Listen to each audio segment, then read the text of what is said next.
Hey, this is JJ from Synchronidiocy, and today we're going to be taking a look at Voyager-class Classics Megatron from the Platinum Edition One Shall Stand, One Shall Fall 2-pack. So without further ado, let's jump right in.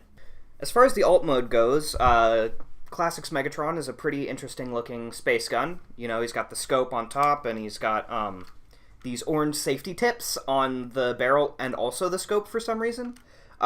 So the safety tips are actually because for some reason, even on a gun with this type of style to it that doesn't look anything like a real gun, you're not allowed to sell toy guns that could be confused for a real gun in America, so they have to put these in, like, bright orange. And, like, I think the original version of this figure did a lot better, because it's faded.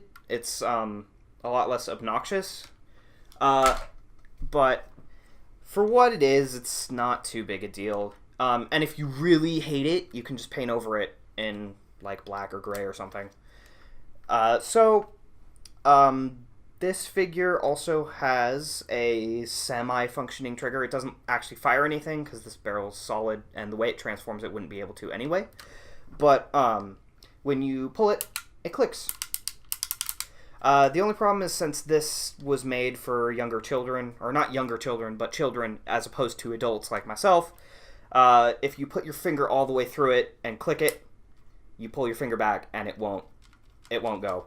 The function needs the trigger to go all the way back forward, so you just kind of got to put the tip of your finger, which feels a little awkward, but you can do it. And this actually, surprisingly, besides that, feels really good to hold in your hand. It's got a nice weight to it. It's actually pretty well sized for an adult's fingers. But yeah, it's cool. And I actually like the color layout of the new one better than the old one.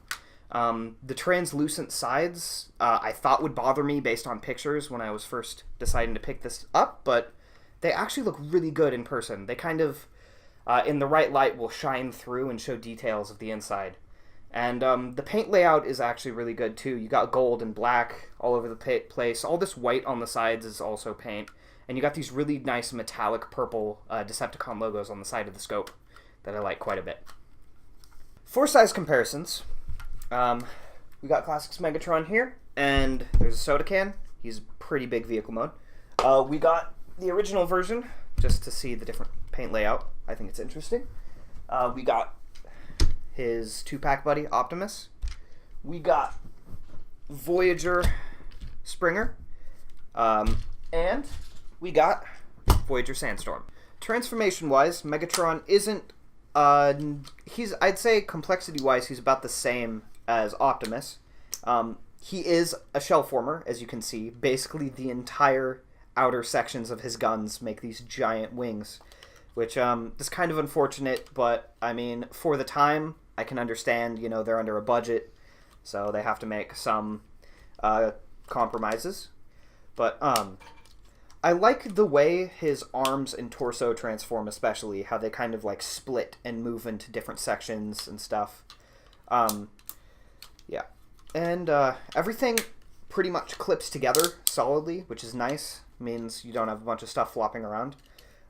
Issue, his heels on this version of the figure are way harder to pull out than the other version.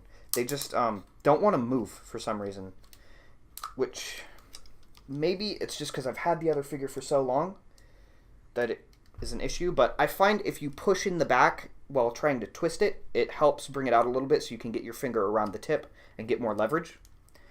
Yeah. Another thing you might hear, everything on this guy is ratcheted, which is nice. Those hold up against the test of time way better than non-ratcheting joints. So, this guy's durability is pretty solid. That being said, in general, figures of this era are a lot more durable than newer ones, so, you know. I do like the head reveal, how you flip down the chest, flip up the head, and close it up. Looks nice. And that's it for transformation. Unfortunately, he doesn't have any cool gimmicks or anything like Optimus has, so the transformation is really all you're going to get. Classics Megatron is a pretty good-looking robot. He's got, like, blocky proportions that really evoke the original Megatron's animation model. He's got the scope, which turns into his fusion cannon, his classic weapon. They painted over the front of the chest in silver, I guess just to break it up from the gray, make it look a little bit better. I like it. I think it's a nice touch. Something to note, too, is his head sculpt is dramatically different from the original Megatron. It's got a lot puffier cheeks. It's got what looks like a little, like, robot hat or pompadour, which is weird looking. I don't know how I really feel about it, honestly. He's also got, like, a big manly chin, too. There's tons of gold paint all over it, which I love. I think it looks great. It adds a nice little shift of color to the character. I feel pretty much the same way about the red. I think it's really interesting. Because the classic Megatron was really monotone. You know, he was gray and darker gray. Which, you know, classic Megatron, I'm not going to say it's a bad design. It is a really good design, but I do appreciate the update. And I do have the original version, which has even more wildly different colors with the white and the purple. I think it looks pretty good, but I do like this one a lot better. Things to note, too, is on this version of the mold, there's an assembly error where one of the gears for the ratchets in his left hip is misaligned, so it's kind of inwards, so the legs don't quite match up. It makes him a little hard to stand. Funnily enough, though, the original version of this figure doesn't have that issue, so I'm not entirely sure what went wrong. I think they might have put the hip joint in upside down, which misaligned the gear a little bit, but I haven't taken it apart yet to test that. I probably will sometime in the future. Jumping right into articulation, Megatron has a ball-jointed neck. He's got a 360 at both shoulders, ratcheted. He's got a ratcheting outward joint that gives him full down and then full outwards. He can't go up unless you want to de-transform him a little bit. That looks kind of odd. So, he's got 360 at the bicep.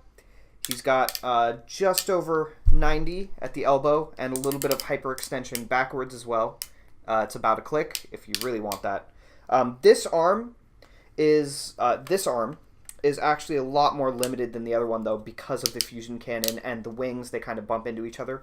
But, good point, these wings are on joints, so you can move them out of the way if you want. Although, you might want to be careful with it, because on the classic version of this figure, if you look really close, you can see that the plastic at the joint is actually cracking, and it makes these wings really loose and floppy. So, just look out for that. As usual, clear plastic is always a problem. So he's got, as well, on a ratchet, outwards at the hips, but because of the manufacturing error I talked about before, when they ratchet out, they're uneven, so he's always going to have this leg out farther than the other one. He's got a 360 at both hips, or shins, thighs, whatever. He's got just over 90 at the... Oh, well, pretty much exactly 90, actually, at the knee. And his feet don't really do anything. But also, because of the way he transforms, these heels actually go back a little bit farther than they should. And it leads him to want to fall backwards. So just de-transform it just slightly, and he should stand a lot better. For size comparisons, we have the usual soda can. We got 2-pack buddy, Optimus. We got Voyager Springer, who does not want to stand on this table, so I'm just going to hold him. And lastly, we got Voyager Sandstorm, which has a very similar issue. So, there we go. That's how he stacks up in comparison to other similar figures. All in all, I think Classics Megatron is a pretty good figure, but it shows its age a lot more than the Optimus in this 2-pack. You know, his articulation's a little bit more limited. He's got some weird things with how he works. Also, these wings being made of clear plastic makes them like a pretty high risk of breaking, and that always worries me. Although, the original version I have of this figure holds up pretty well. So, it might not actually be cause for concern. All in all, I would say this 2-pack as a whole is worth it if you don't have both of the figures already. If you got one of them, maybe not. It just, I guess, depends how much you want that other figure. Also, right now on Amazon, this 2-pack is going for about $70, so I would say definitely wait for a sale. That's actually the only reason I got this one. It was like 75% off, I think. So, yeah, that's all for today. See you guys next Thursday, where we'll be reviewing Generation Springer. Hey, this is Kenny. If you like JJ's review of Classics Megatron, go ahead and check out his previous review of Classics Optimus here. And if you want more of our content, go ahead and subscribe to our channel. Check us out again next Thursday for another review. Thanks!